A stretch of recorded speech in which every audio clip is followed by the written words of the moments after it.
off, you spooky bitch.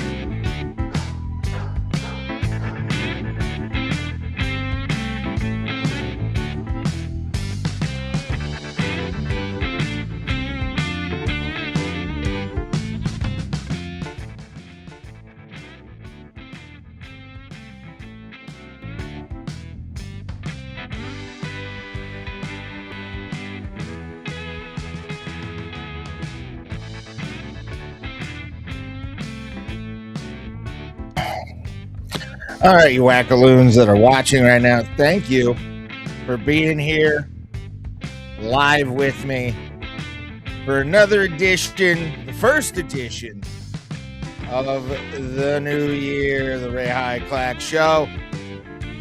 A lot to get to today. Big news, UFC is back on Paramount Plus. We'll be talking about that. Tank Davis is on the run. We'll discuss that a little bit more in detail. Plus, you're supposed to be on last week. Gonna give a little bit of an honest note on that as well. But hopefully you guys enjoy what I'm talking about today, because also I got a review of the new movie, or the new movie version of Stephen King. I'm not going to say Richard Bachman's Running Man. And it does a lot of the opposite of what it wants to do, but because it doesn't understand what it's doing. And we'll talk more about that coming up in the movie review segment. But we are live, Ray Hyclak Show, here every single Sunday night. Apologize, by the way, first off, to who was supposed to be my guest, Bill Stone, last week. Apologize for that. Been having a fucked up sleep schedule lately, a really bad, not very kind to me right now sleep schedule. Been off and on sleeping during the day, I'll be up all night. I've been really depressed as of late, especially since I quit my job due to just mental health issues. It sucks, but it is what it is. Hopefully you guys are having a decent start to 2026. I have not. It's been kind of hell. But you know what you can do to help me through this hell? Watch every single Sunday. Notifications on, fuckos. That's why we're here. Okay? That is why we are here, to be fuckos and watch this show and watch me make this show, because show is all about the world that is mine, and also hopefully the world that is yours as well. But yeah, we're here. I'm back. 2026. Starting out a little rough, obviously, with the last couple weeks. We're not going to get into any of that, because honestly, it's been beaten over the head for the past week. And I don't know if you guys are like me, but I've got fatigue over all of this bullshit. I've gotten to the point where looking at world news and even U.S. events, you wanna kind of smash your phone at this point, because both left, right are insane. You read the comments some people make, and then you read comments from the other side, and people need Jesus, dude. Like all sides need some kind of hobby, I think, at this point. Not just work. We need to really invest in hobbies. Not trading card hobby, because that's not a real hobby. I'm sorry. You're spending money on cards and shit. Go do something physical.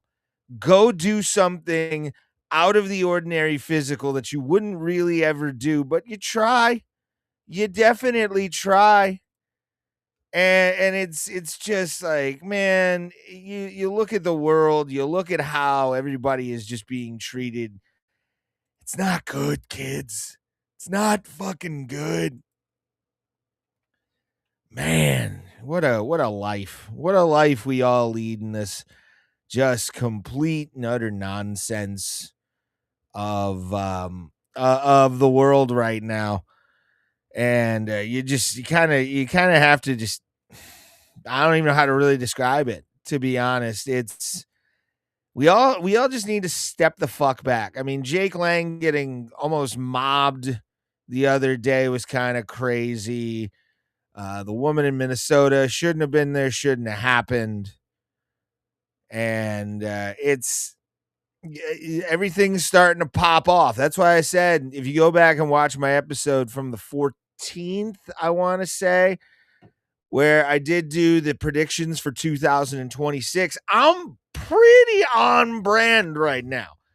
Pretty on brand. The only thing I haven't gotten correct yet, I think, is UFC 250 or the USA 250. That hasn't been really talked about. Dana's making the plans as we speak, and I don't see it going off as planned. I do not see a fight at the White House.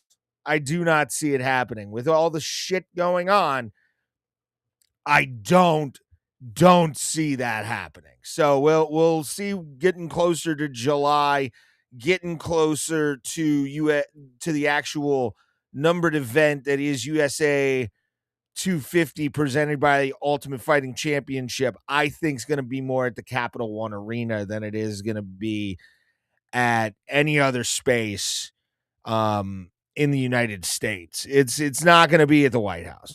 If you think it's going to be at the White House and they're going to have 86,000 people enjoying mixed martial arts safely without heavy military presence, heavy riot squad presence, like layer upon layer of an onion that's just going to stink in the end and rot, be my guest of thinking you're going to be a part of that 86,000 on the opposite side of the White House, because it's not happening. Sorry, it's just not going to happen. And it's, it's sad. It would have been fun to watch that, but like you'd be better off going to where the Generals play and doing it there than you do the White House. Pure and simple, kids. Pure and simple. I got to close some of these. Some of these I'm not even going to get to today because it's just jam packed. We got to talk UFC 324. I think that's going to be right off the rip on the stories of the day. But I do want to shout out real quick Levi Davis, Church Boy, for having me at the VFW show last night in Willoughby. Fucking amazing. A lot of the people from Malarkey's came over. A lot of people that support Abraham Drinking like you should. I want to say thank you as well to Abraham Drinking for letting me use their platform on the regular. Go check them out. They have a shit ton of events that are going to be fun to be a part of. Shout out to Jimmy Ward and Tree for being on earlier. Great shows, both of them together. They're awesome. Separately, they are amazing as well, but Tree's a little bit more amazing. And the Men Award's great. They had a great guest on today. And then you got me, the 9 p.m. slot, which might be changing soon to 8. Thinking about doing this at 8 o'clock. That way I can kind of, because I don't get bookings I don't do comedy on Sundays. It's just, unless I'm going to an open mic, but even then I'm getting old for the mics. But I had a great time last night at the VFW show. John Huff, Ebony was on that show. Skylar from the Men Award, she was there. And then Brandon B. White, Big B. White, he was there, along with a really odd wedding proposal. at the end of the show, I don't know who the guy was, but apparently there was so what had happened was somebody decided to get married, and I honestly was waiting for my girl. It was the end of the show, waiting for my girl to get out of the bathroom. So I thought. I didn't know she actually went to go throw shit out and got put in that storm. That's why you never help people. Never help people on any level. When it comes to cleaning up and shit, don't be that person, because you get caught up in awkward wedding proposals.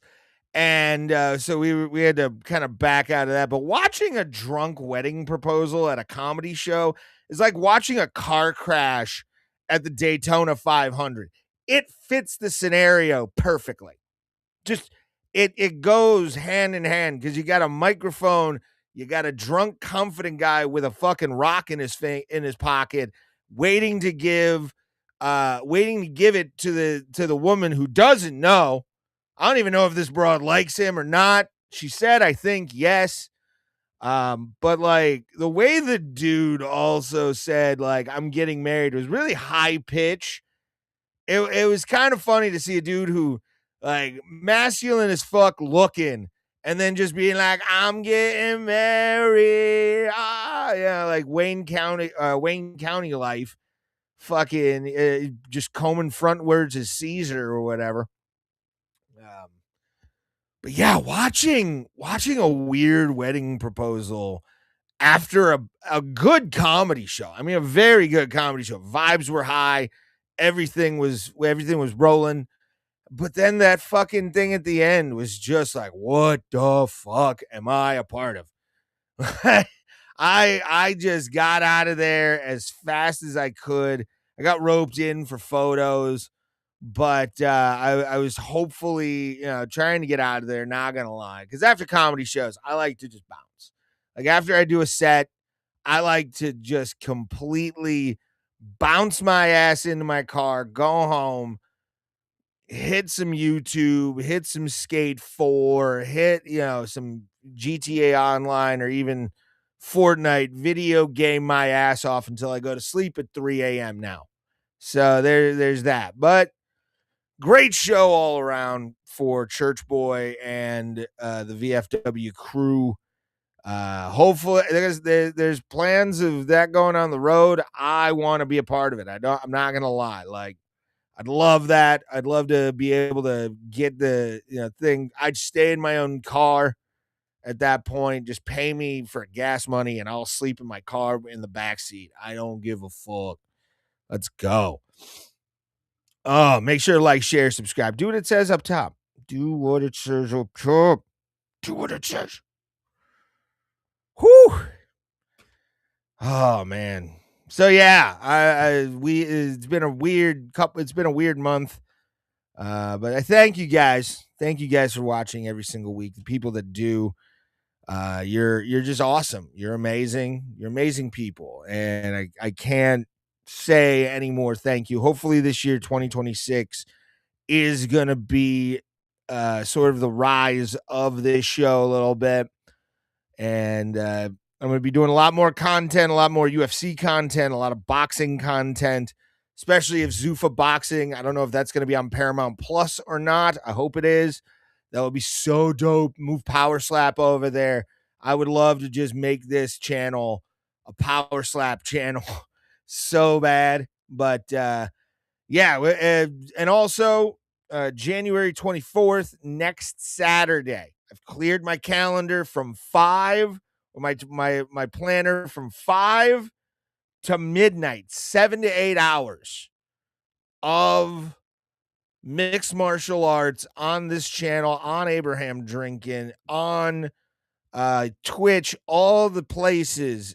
This coming Saturday, UFC 324, from asshole to appetite. I am covering it all. And it's going to basically be not for, I'll have show clips and stuff like that too.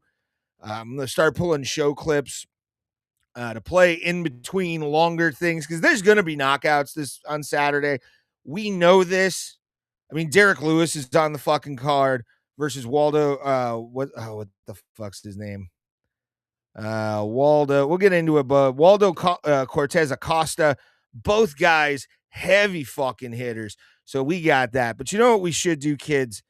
Before we talk about Running Man, before I talk about anything, we should talk about UFC 324 coming up this Saturday night, Paramount Plus, free in the United States. Finally, we actually get quality American programming for free. No more premium. It's a freemium live event, baby. UFC 324 live in Las Vegas at the T-Mobile Arena. You will be seeing some mixed martial arts quality at its finest. It's a packed fucking card. I mean, this card, we'll run down it here in a minute, and I'll also talk about my tap out or my goat milk picks as well. I'm joining the Goat Milk League over at the MMAholes.tv. Shout out to the MMA Holes and the powerful MMA Holes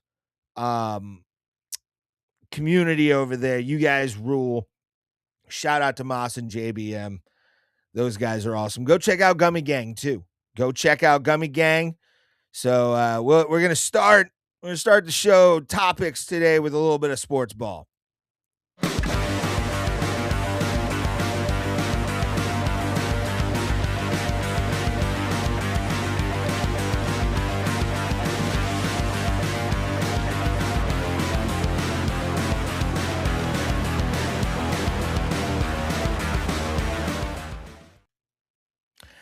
It's sports ball, bitches, and that's right. It's a new year, new time, platform.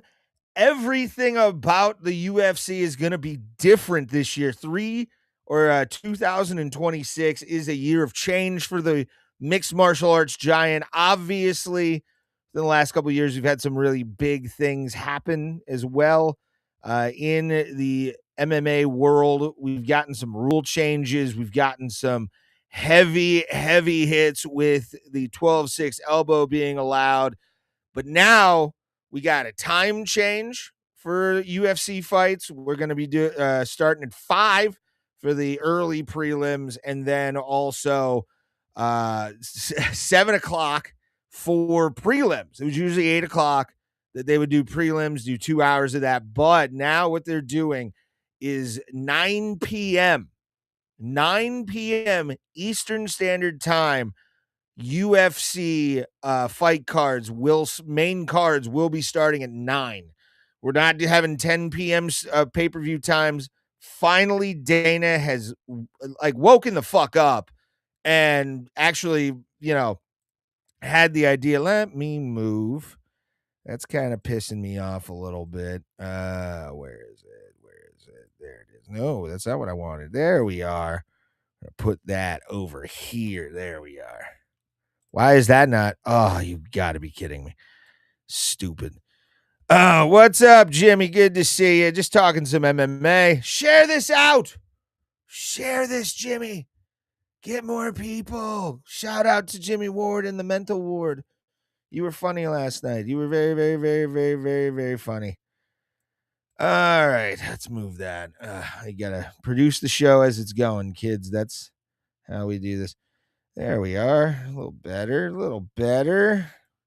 Should have checked this bullshit when I fucking had the chance. Oh, I see. I know why. Okay. That's an error on my part. That's an error in judgment on my part there. All right. Not what I wanted. It's too low. There we are. Perfect. We're getting it going. Kids. But when you see the fist next to the name, and you're a UFC fan, make sure to go to this website, the MMAholes.tv. As you can see the logo. Let me see if the logo is plain view there. All right, the MMAholes.tv. Go check them out. They are one of the best MMA-centric channels. They're kind of dormant right now, like I am with the MMA content, because we just don't have anything to talk about. I mean, there's news, there's bullshit, but finally we can actually talk about MMA again on a worldwide basis, at least, not just local, not just all this shit, because they're starting to come back. We've had karate combat events. We've had a few other things, which I will be hitting those more in the 2026 year, just because I like doing commentary for those, for fight cards of any kind of thing. I'm going to do some UFC BJJ this year. I just got to be on top of schedules. That's all I got to be on top of this year. I got to set reminders for shit that's going to be on so we can cover it. We might do Dana White's Contender Series too. I hear at the show, I think that'd be a fun thing to do, because I've been neglecting that. So Tuesdays might be a good time to just fuck around and have a good time. Once Contender Series starts picking up again. We also, it's no longer the UFC Apex, it's the Meta Apex now. So we got Zuckerberg going in with his nerd money and buying up fucking naming rights to a building in Las Vegas, kids. Woo! 2026, eh? Fuck. All right. And I have a quest. I have a Meta Quest 3. I'm trying to figure out how to actually set this thing up so we can have me in a digital studio with an avatar. I want to figure that out. That's going to be a big challenge that I'm going to put for myself this year, is how do I stream from my Meta Quest of an avatar in a studio, sitting down and just talking bullshit in the metaverse, but I can still stream it to YouTube and do VTube stuff, but have some fun with it.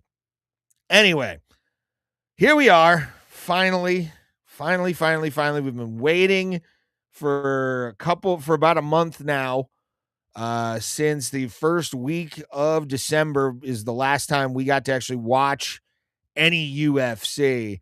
But now the Americans, we don't have to pay for it. If you paid the premium, I got a year's worth of Paramount Plus.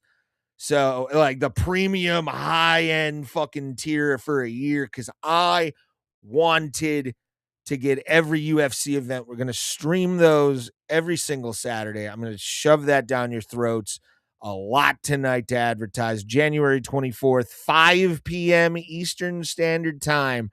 We will be going live to cover UFC 324, and the week after is 325. So we got another fucking show after that in New Zealand, I think, Auckland. I have everything set up for that too.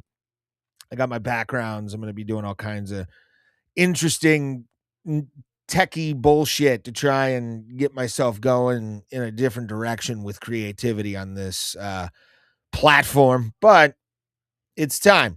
And also, again, if you get a chance, go to MMAholes.tv, hit up their Goat Milk League. It's a prediction pick'em league. I'm participating in it this year, and I think you guys should too. I can set up a league, and we can do Goat Milk together and have our own league to fuck around with, and create something. But if not, we can do Tapology. I don't give a fuck. Oh, God. I don't have chat on this one. Yay, got shared. Thank you, Jimmy. Go watch the Mental Ward, bitches. Have some fun. All right. But yeah, we've been waiting. We have been waiting. When was the last card? Let's take a look at that before we actually get into the predictors. Can I look at past events?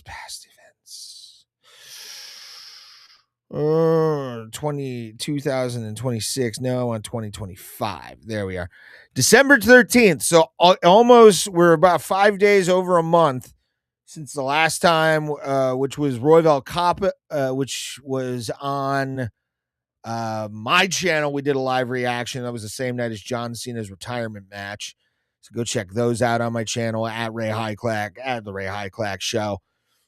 And so December 13th was the last time any of us got to actually watch mixed martial arts in a way that would be beneficial to our brains, beneficial to everything that is mixed martial arts. But this is a big one. This card is fucking stacked. I mean, even look at like the prelims. The prelims, my guys. Deiveson, Figueiredo, Umar Nurmagomedov. That's huge. Then we got Pulev versus Gautier. Modestus Bukauskas. He's going to be back. The Bukauskas is here to enjoy all the fighting all over his face. He's going to be taking on Nikita Krylov, who's a savage in his own right. Charles Johnson, loved him in Grand Theft Auto San Andreas. Absolutely loved him. Taking on Alex Perez. Early prelims, Alexander Hernandez and Michael fucking Johnson are on the early prelims. Dude. Some of these are going to be some of these unknowns. I just made these. Ty Miller, he's undefeated, so I'm going to put him on there. I can't even say his name, versus Cameron Smotherman. These are not the fights that we really give a fuck about, but I do want this one. Alexander Hernandez, Michael Johnson, two guys who are kind of rough right now. Let me look at Michael Johnson's current record here. Let's just take a look at that. Let's see what his last. He's been on a 4. He's 4 of his last 5. He's got 1 loss to Diego Ferreira back in 2023, but he's been on a bit of a fucking win streak. Good for him. Taking on. Did I lose all my fucking thing? No, I did not. Cool. All right. And Hernandez, let's take a look at Hernandez's record real quick as well. Just taking a look on MMA Holes. I mean, he's got a 4-fight win streak right now. That's why this is the featured prelim of the new year, or featured early prelim, I should say. With him taking out Hubbard, and actually Ferreira lost to Hernandez as well. So both men have Ferreira as an opponent that they can both, we can look at where they've been. So that's kind of cool. That's kind of fun, guys. Charles Johnson, Alex Perez, Modestus Bukauskas versus Krylov. I think Krylov's going to win it by decision. Pulev versus Teba Gutwala. What was that? Oh my. Oh, those are the betting odds. Okay. Dang it. All right, UFC. Let's go back down to that, because I do want to bring up the betting, because the betting's wild right now. Betting is wild for the main card. Let's see. Where's the main card here? Trying to find the actual fucking main card, kids. Why is this not working? I just had a bunch of. Yeah, let's take a look. Wait, this is bullshit. My bookie doesn't have. Oh, okay. This is the main events. Main events of the evening. Because some of these lines are crazy, and if you don't get in on them, I'm gonna question your fucking sanity here. I really am. Because I want to just real quick. We got even like the featured prelim of this card is Deiveson Figueiredo versus Umar Nurmagomedov. Both guys were at one point tops of their division. I mean, Umar was I believe was a champion, yeah? Oh, Nurmagomedov. I can't remember, dude. I can barely remember what I did fucking yesterday. All right. Which he has not been, but he has been a perennial contender for sure. Nurmagomedov has. Deiveson Figueiredo, king of the bantamweights, had one of the best series of fights against Moreno. 4 fights in a row. They battled it out during the pandemic over the 125-pound belt, and Figueiredo moved up to bantamweight. Now he's going to take on, I think the number 1 in the world is Umar. Yeah, where does he rank? See if the MMA holes have this. See what you got, Mas. See what you got. You don't have his fucking ranking. How dare you? How dare you? Although he's 4-1. He lost to Merab Dvalishvili for the belt. He lost to him when he was supposed to be. So this is basically going to be a title contender eliminator fight. Deiveson Figueiredo looking to become a 2-weight world champion. Could happen. Could fucking happen. Petr Yan, he's sitting up top that 135 right now after beating Dvalishvili last month. So could be a fucking thing. Let's see what my bookie here is on Figueiredo and why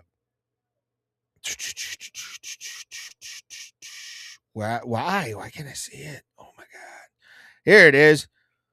This is one of the fights that if you were going to do a parlay, this should be one of your parlay bets.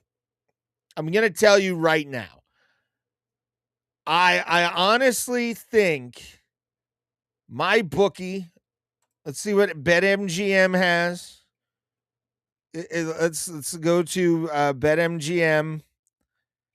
I'm trying to find it. Here we are. MGM smoking crack right now. We haven't seen the weigh-ins, by the way. Usually the line, it's an early start to the week. We'll kind of, I'll put a video up to kind of put together what the betting lines are post the weigh-ins on Friday.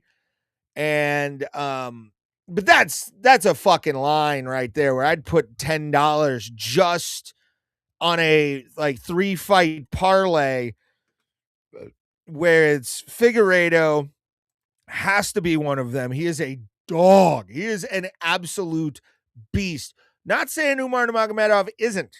Not saying that Umar is not a beast himself, a perennial contender at 135.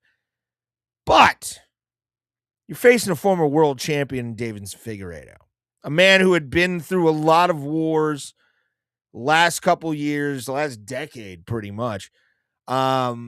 But for him to be plus 850 right now is a fucking travesty. Fucking travesty. So it's going to be probably, I might put money down on a 3-leg parlay because some of these bets right now are insane. Some of these bets that are going on, I want to get this line set for myself before there's any shift. Lock in these potentials because it might happen. Now, don't take gambling advice from me, by the way. I'm just giving an opinion. I'm not a bookmaker. I'm not an odds maker. Gamble responsibly. Do all the bullshit that they tell you in the fucking commercials, kids, because if you don't, you'll ruin your life. But Deiveson Figueiredo at an 850 underdog. And then what the hell does thing have for the fight lines? There we are. Trying to find. No, I don't want that. I want Deiveson Figueiredo, Nurmagomedov. Let's see. It's the same. I mean, who makes these lines so early out so big? I know you're trying to attract guys like me who see that and go, come the fuck on. I'll bet that now. Because, again, I'd be happy to be wrong against Nurmagomedov. Because Nurmagomedov, absolute savage. But I think it's my bookie's got the 2,000, minus 2,000 thing. Yeah, it's my bookie here. Hold on. Let me bring up this tab. $2,000 or 2,000 under minus 2,000 favorite to win this. Could happen. I'm not gonna lie. Nurmagomedov's a very skilled grappler, but I don't see it happening. Jean Silva versus Arnold Allen. I got Arnold Allen winning by decision on that one. Jean Silva loves to wear the glasses out, loves to be an angry little nerd. He could possibly beat Arnold Allen, but I think it's going to be a point match, and Arnold Allen's going to get his hands raised. Rose Namajunas, another one. I think. Let's see what my bookie has on this one. Natalia Silva is a 400, a +4 or -400 betting favorite. Again, these can shift and go through. Matches can be completely changed overnight. We just had that with Amanda Nunes and Caitlin. What's her name? Oh God, Nunes versus no, not that. 324.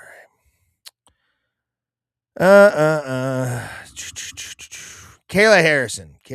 That's right. Kayla Harrison.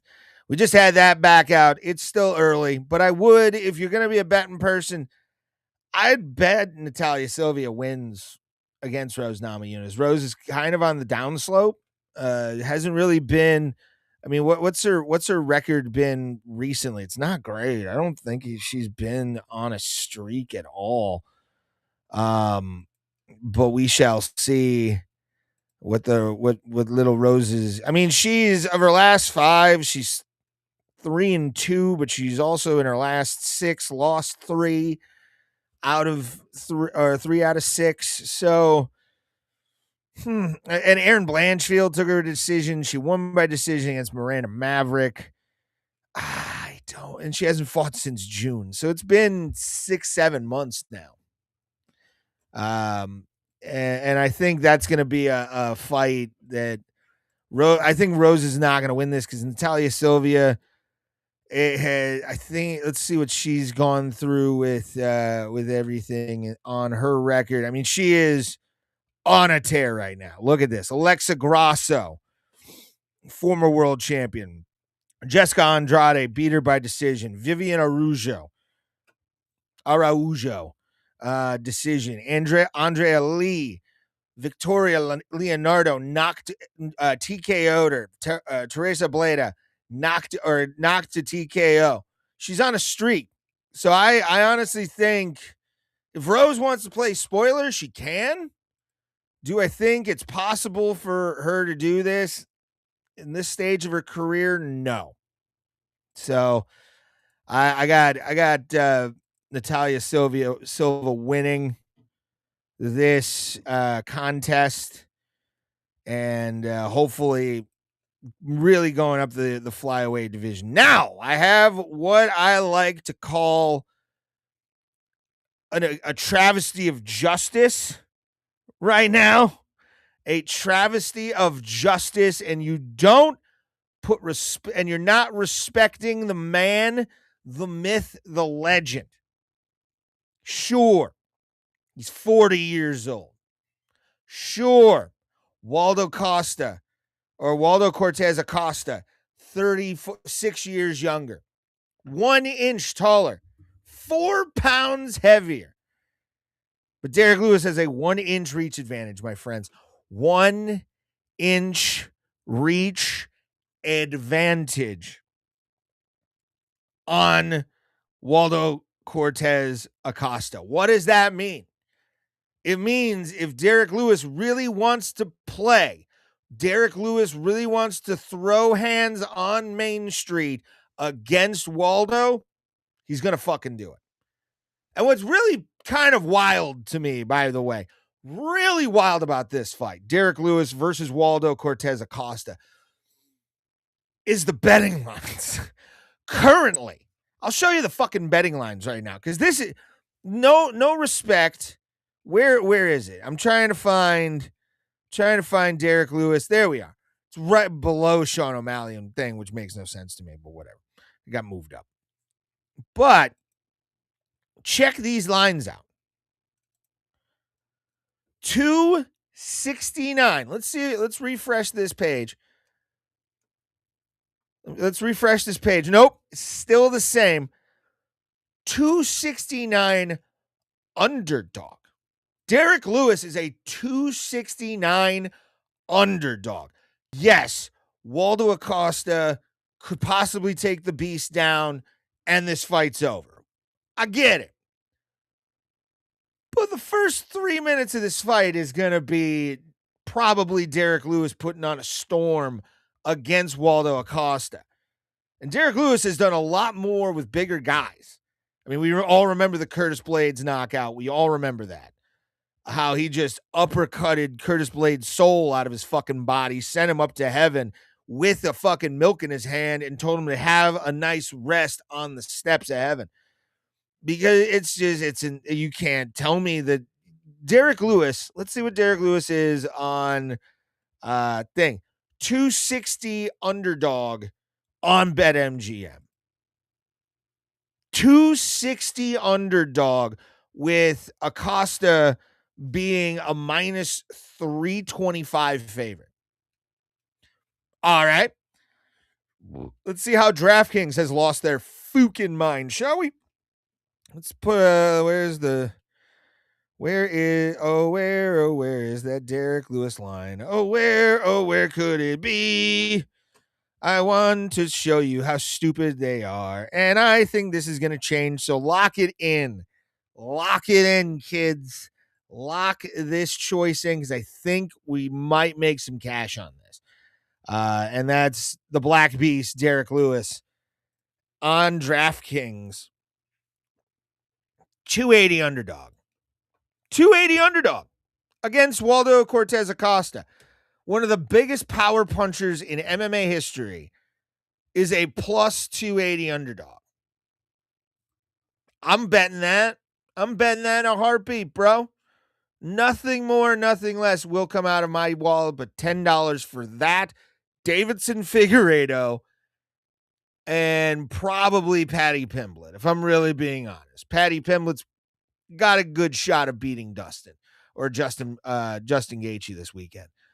We'll talk about that here in a sec. But yeah, look at the disrespect from people with Derrick Lewis. The fucking audacity of these people for not having him as a even I could understand underdog, but 280?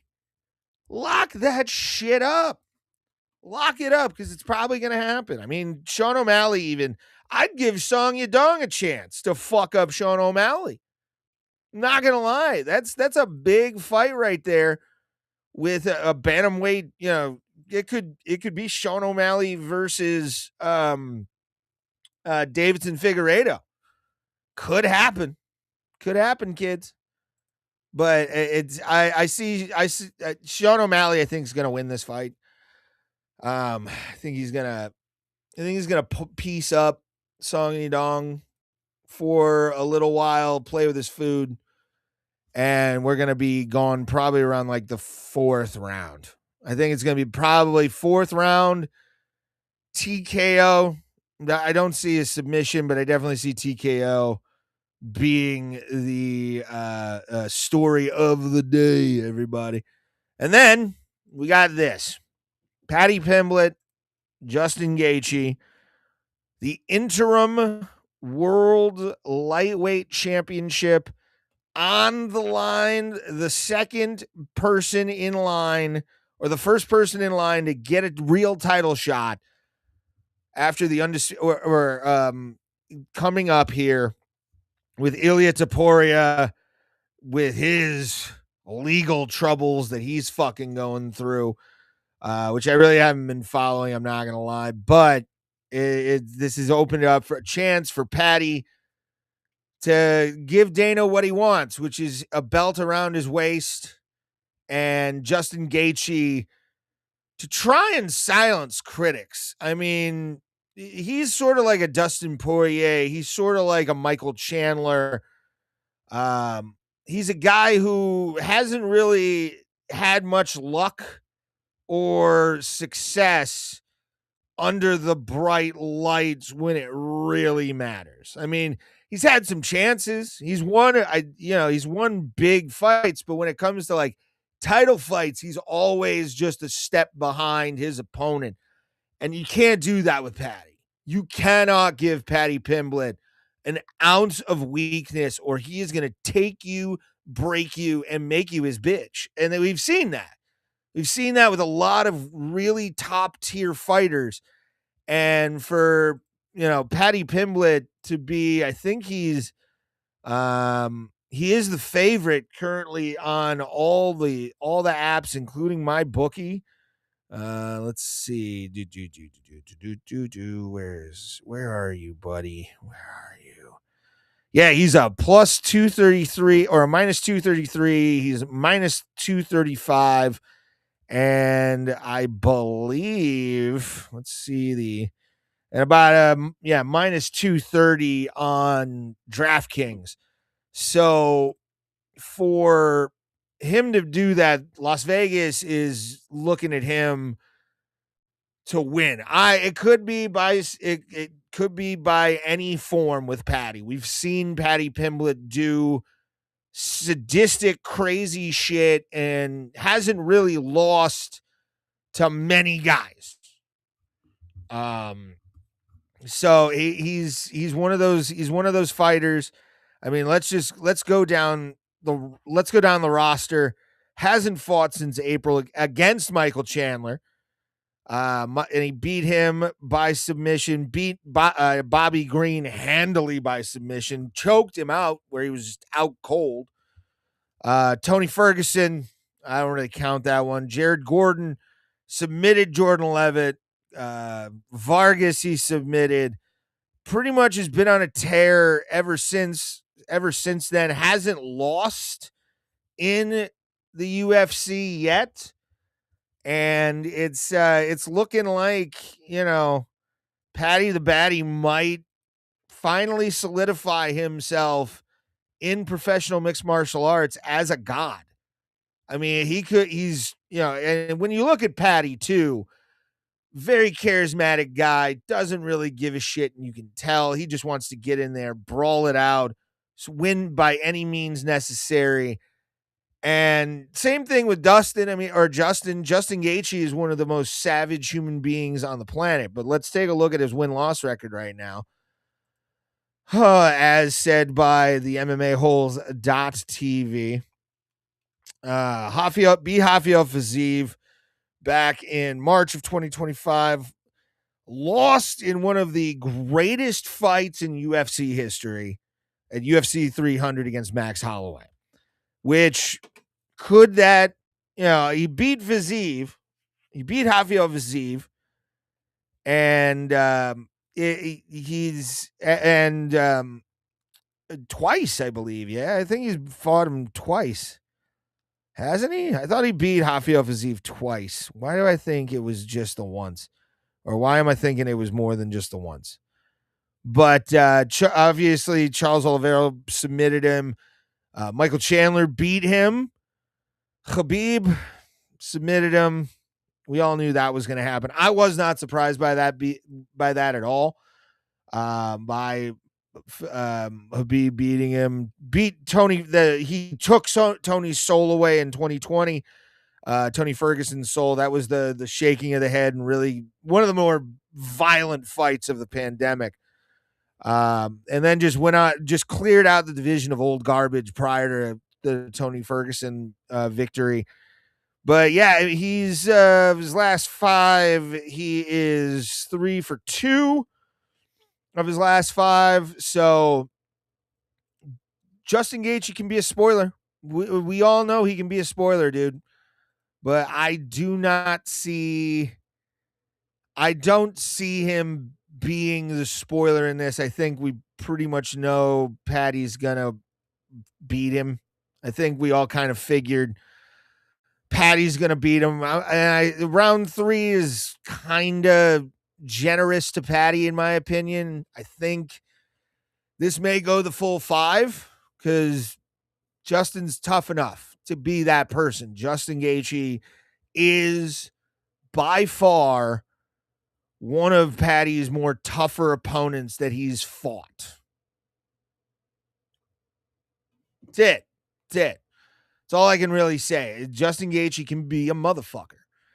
But it's up to Paddy to show a little bit more maturity here. Kind of pick your spots against a guy like this and be able to sprawl for the takedown defense, and try and just negate that with Justin, throw some knees to the body, and then Justin just needs to be a motherfucker the entire time. He needs to give pressure to Paddy Pimblett hard and so deep. I'm talking John Holmes level deep, kids. That's how bad Justin Gaethje needs to be to really kind of stop the Paddy the Baddy train. And I don't think it's going to stop him completely. I don't think that this is going to be one of those like, oh, Paddy can't do this. Paddy's already shown that he's a badass motherfucker in that cage. One loss isn't really going to like hurt him. But if Justin loses, I think it's time. I really think it's time for him to just be out of the paper or be out of the title picture. He can be a guy to take on young lions coming up if he wants to. It's cool. But, like a Michael Chandler, and like a lot of the guys from the lower tier organizations who have signed with the UFC, Justin Gaethje has been one of those guys that has not really panned out as a world champion. You know what I'm saying? Like an actual world champion. So, and I'm talking unified. I'm not talking interims. That's not the championship. An interim belt has never been the championship, and it will not compare to being a world champion. So it's one of those, you got to just kind of put him out to pasture a little bit. Let him fight once a year until he wants to retire. And Justin Gaethje, if he loses to Paddy, because Paddy could fuck his world up, and you never know exactly what kind of guy we're gonna get out of Justin Gaethje. But I'm gonna give Justin Gaethje his flowers here. Badass, it's a badass dude. But can he hold off Justin or Paddy Pimblett through 5 rounds or submit him? I don't see it happening. But they're both the same height, pretty much. I think there's like an inch difference. But I do not see Justin Gaethje beating Paddy Pimblett by any means outside of Paddy fucks up. Because Paddy's game plans usually are perfect, on point. And Justin's, a little Tasmanian devil with a wrestling tattoo. So we shall see. Woo! Yeah, I'm gonna play some bets. I'll post those bets on Instagram and YouTube for you guys to join in on me or join in on the picks. So I'm excited. I'm very excited for UFC 324 this weekend, Las Vegas, Nevada, T-Mobile Arena. We finally have high-level mixed martial arts back live. Thank you, Jesus. Thank you. All right, so I'm going to end the podcast. I know I put a couple things on there, but my stomach's rumbling. I want to talk about this before we go. And if you missed my talking on the UFC, there'll be some timestamps for you in a little bit once the video is shown. But I got Paramount Plus. I didn't realize that The Running Man was a Paramount Plus or a Paramount property, by the way. And I'm talking about the original with Schwarzenegger, Jim Brown, all that. Got to watch that. Realized The Running Man was coming to Paramount Plus. So I watched the entire thing. I watched a lot of it and thought things and, whatever. But I wanted to give a full-on review of The Running Man. Oh, I forgot about the Tank Davis thing. I should bring that up. Let's go back to that, actually. What am I doing? I wanted to talk about Tank Davis getting arrested. We'll talk about Running Man in a sec, but let's talk about Tank Davis getting an arrest warrant put on him. If you haven't heard the story, apparently boxing great Tank Davis is on the run right now from the law, and not really, going to give himself up here.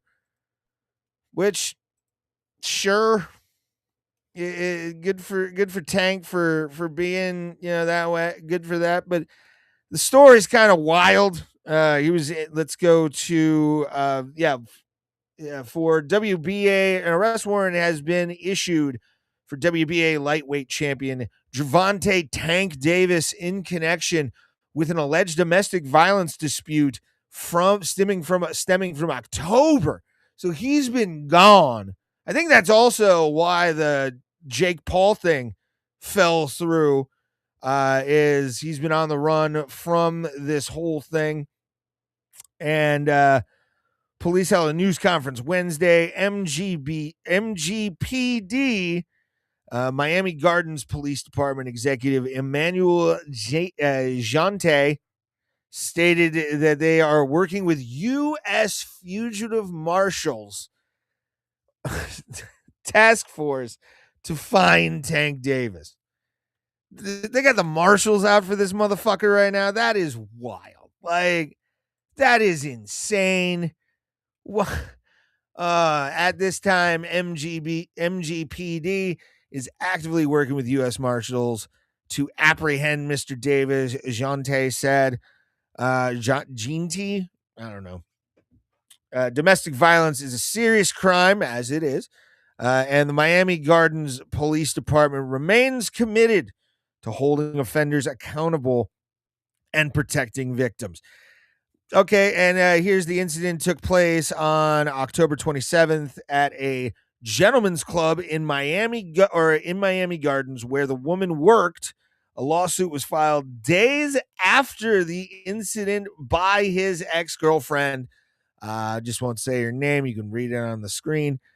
In the lawsuit acquired by ESPN, Davis was alleged to have entered the gentleman's club. Why not just say fucking strip club?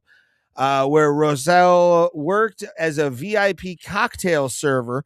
It's actually going to kind of put into what the running man is. And attacked her in a back room of the club that did not have cameras. So he knew that they didn't have cameras in there. Or she did. You never know, but I think Tank's a bit of a wild card. Davis allegedly grabbed the woman by the back of her head, pulling her with one hand and holding her throat with another. So he's forcibly choking her, dragging her through a stairwell, kitchen, and the back exit before physically assaulting her in the parking garage. A strip club with a parking garage? That's interesting. I'd love to see that structure. You can park here and see titties. She was eventually released to a coworker by Davis and suffered bruises on her left arm. Okay. Police reviewed surveillance footage from the club, and it corroborates the woman's story. Investigation determined Mr. Davis used force to restrain in an attempt to remove the victim from the location against her will. I'm not surprised that this is going on. We'll keep more into it because they haven't made an arrest yet that I'm aware of. It's not clear Dave's alleged misstep violates his probation stemming from the Baltimore case, which was a hit and run. He had 3-year probation and had 90 days house arrest. So he's been in trouble in the last 4 years. Has Tank Davis, and I'm going to keep an eye on this story. We'll have more about it. Hopefully, I'll have some stuff to talk about on Saturday before the UFC paper or freemium live event on Paramount Plus. So yeah, Tank Davis on the run right now. I think it's probably why we didn't get Tank versus Jake in that little scenario. So Tank Davis be fucking up, dog. Hardcore. All right. 2025 film. There we are. Oh, I don't want that there. There we are. The Running Man. All right. So I watched The Running Man last week when I had some time. and I want to talk about it. Here's my review.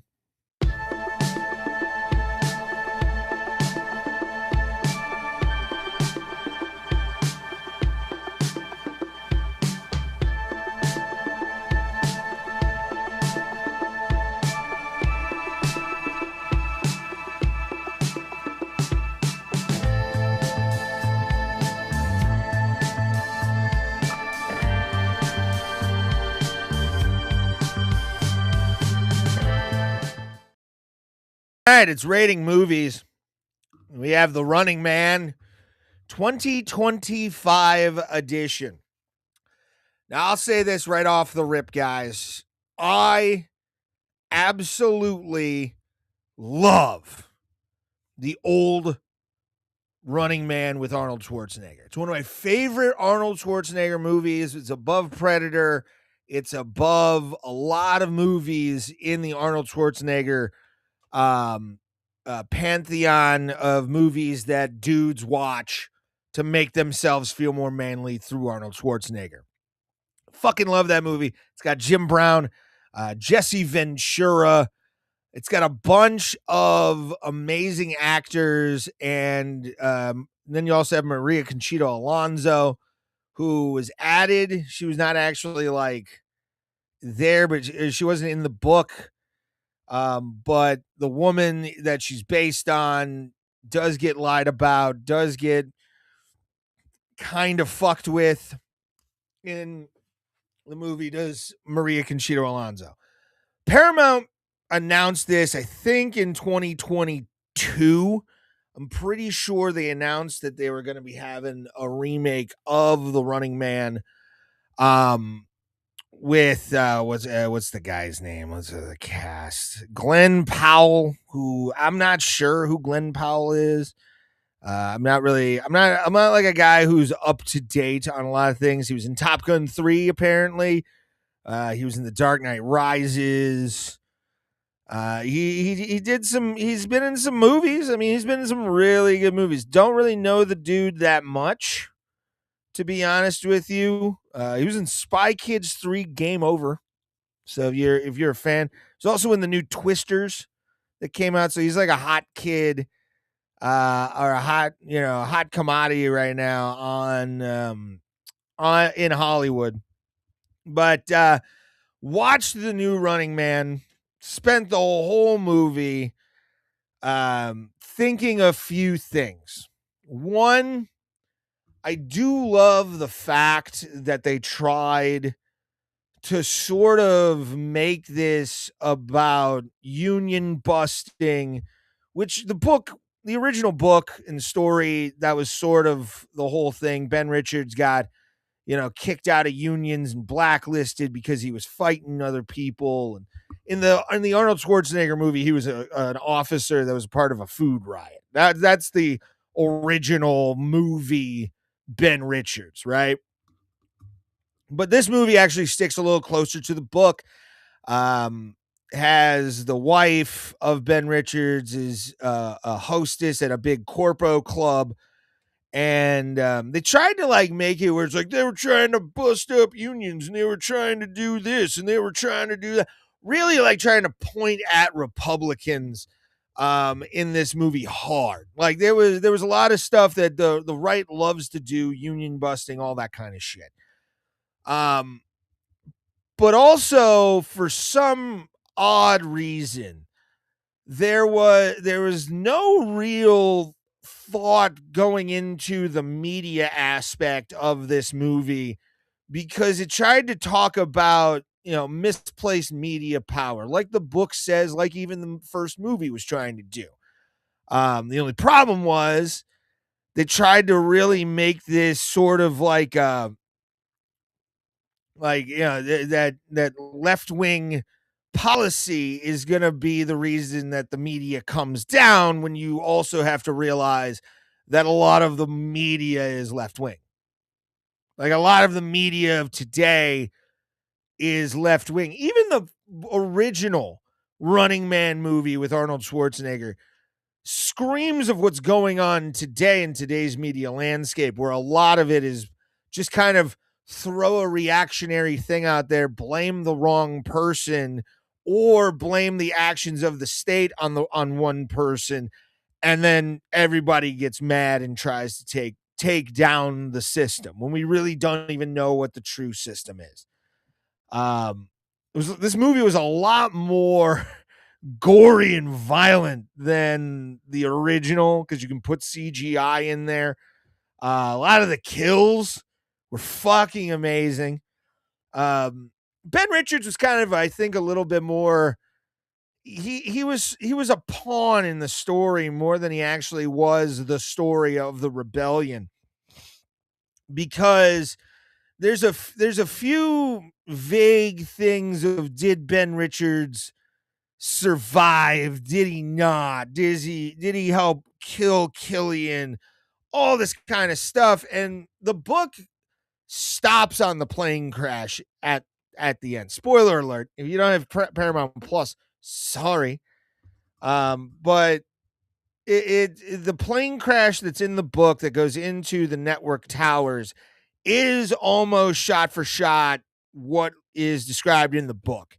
He fights off the guards. He does all the stuff. He figures out who McCone is, and we have our ending, which is Ben Richards, while dying, taking himself into the plane, and life's over. But and there's characters in this that are a bit weird. There's a guy that does counter media to the network through videotapes, and they're pretty cool edited. They got kind of a YouTube-y kind of feel to it. You can definitely tell modern stuff was influencing the story or the actual presentation of what the Running Man would be today, and actually it's set in 2025 as well. So we've gone past the Running Man already. And that's just called Survivor. That's what Survivor is the Running Man. But all in all, good movie. Kind of figured some things out through the story. The girl, let me kind of bring this back. The girl that becomes the Confederate, Amelia Jones is her name. She was in Coda. Horrible Histories, don't know that. She's been in some what looks like smaller productions. So the Coda, and because I've heard of Coda. But the Running Man's kind of heard like big coming out movie, if you will. I should just stop sharing that. All right, there we are. Perfect. But all in all, I give it 3.5 stars. Really good movie out of 5. I give it 3.5 stars. It wasn't knock your socks off. I was really glad I didn't have to pay for this, and I could stream this through my Paramount Plus subscription. And it's a great movie. I'd suggest, if you have Paramount Plus, go check this out. Go check this movie out, because it's gory. It's got a great use of technology in a complete and utter post-apocalyptic hellscape, and kind of shows you what could and what we're kind of leaning to at this point. But go check it out. I'd recommend it. I wanted to hate it. I went in wanting to hate it because it's a modern take on a great film. But the message is still there. The message will always be there. And it's a message of anti-big government. That's what that movie was about. Or that's what the book's about. It's about taking down that kind of system. The ending's a little weird. I'm not going to spoil any kind of real ending because the plane crash is, again, there's vagaries in this movie. Did it really happen? Is he thinking all of this? What is going on? And there's a few kind of like, he gets really mad, and his anger kind of like gives him, death fantasies, but then he actually like wakes up. It's an interesting movie. Like I said, I'd recommend it. I'd recommend this movie to anybody, even if you're going to rent it off of some other digital service, it's worth the $3.99. Or you can just buy Paramount Plus for, $60 a year and get the, basic package and watch it that way. Cause it's worth it. It's actually a worthwhile movie. I've been sort of on a bad slump of movies lately, but Running Man actually was pretty good. Not gonna lie, it was a nice departure from some of the movies I've seen recently, except for Marvel movies, because I just go into those with my brain completely off. Whew. All right, kids, I've been on for an hour and a half. We talked a lot of UFC tonight. We talked Running Man as well, and I hope you guys enjoyed that. I'm gonna bring myself back out into the troll farm, and gonna say goodnight to you. I gotta be up. I haven't really been sleeping well lately. So I gotta try and get some sleep. And hopefully you guys enjoyed the show tonight. Thank you all for watching. January 24th, live on YouTube. You will see my happy face talking to blood. 5 p.m. 5 p.m. That is when we're going to be getting together to watch UFC 324 from the prelim to the main event. We're going to be here talking about UFC 324. We're going to be making predictions. Goat milk has already been filled out. So we're getting ready. The big push to the next thing on this channel, main card madness. 5 p.m. on the 24th. And I got to tell you guys, I appreciate you every single time. We're getting ready for a big 2026. I can feel it. And if you enjoyed the show, give it a like, give a share, give a subscribe. And as always, I have to tell you, no matter what political affiliation you have, no matter what religious belief you have, we can all come together under the one true words that I speak, or the true words that I speak, which is everybody gets bugs. Thank you guys very much. Y'all have a great night. See you Saturday for UFC 324.